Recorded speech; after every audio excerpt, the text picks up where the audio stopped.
Ito ay rated SPG. Striktong patnubay at gabay ng magulang ang kailangan. Maaaring may masiselang tema, lengguwahe, karahasan, sexual, horror o droga na hindi angkop sa mga bata.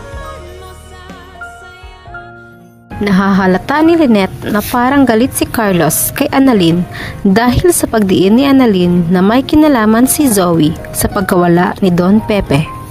Kaya pinuna niya ang asawa kung bakit mas concerned pa ito kay Zoe kaysa kay Annalyn na parang anak na rin ito. Nabigla naman si Carlos sa mga sinabi ni Lynette at idinahilan na lamang niya na sana ay hindi maaring pagbintangan ni Annalyn si Zoe dahil magkapatid silang dalawa. At habang nag-uusap sina Lynette at Carlos sa telepono ay narinig ng lalaki ang boses ni Chang Susan at tinanong niya si Lynette kung ano ang ginagawa ng matanda sa kanilang bahay at bakit niya ito pinapunta nang hindi nagpaalam sa asawa. Alam ni Lynette na sa tono ng pananalita ni Carlos na ayaw nito na nandoon sa kanilang bahay sina Josa at Chang Susan. Sinubukang kausapin ni Lynette ang dalawa at sinabihan na pwede na silang umuwi kaagad dahil marami pa siyang gagawin. Ngunit dahil matalas ang pakiramdam ni Chang Susan ay sinupalpal nito si Lynette na parang ayaw silang papuntahin ni Carlos sa kanilang bahay. Hindi naman makasagot si Lynette dahil ayaw niya ring mapasama ang asawa sa paningin ni na Chang Susan at Josa.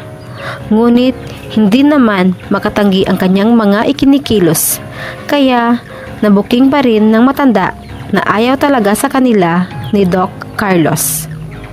Sa kabilang banda, dahil sa takot ni Don Pepe na talagang tutuluyan siya ni Balahadja, ay sinunod na lamang niya ang lahat ng mga ipinag-uutos nito para matatagalan pa ang kanyang oras.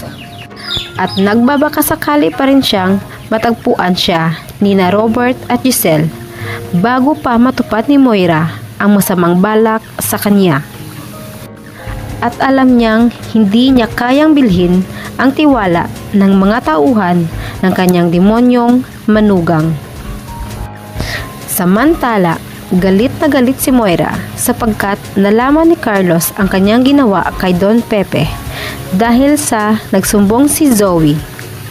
At binalaan pa siya nito na dapat huwag madamay si Zoe kung anuman ang pinaplano niya sa matanda. Kaya napagalitan niya ang kanyang anak dahil may ibang nakaalam tungkol sa pagdukot niya sa matanda. At si Zoe naman ay labis na ang pag-alala sa kanyang lolo Pepe at nakokonsensya na ito kaya napaamin na lang kay Annalyn nang kumprontahin siya nito ulit. Labis ang pag-iyak ni Zoe dahil alam niya sa kanyang sarili na mahal niya ang kanyang lolo Pepe kahit hindi siya ang totoong apo nito. Atin lamang aabangan kung aaminin na ni Zoe na si Moira ang totoong dahilan sa pagkawala ni Don Pepe. At mangyayari na kaya ang unang pag-aaway ng mag-asawang Carlos at Lynette dahil kay Chang Susan? Dito lamang sa Abot Kamay na Pangarap.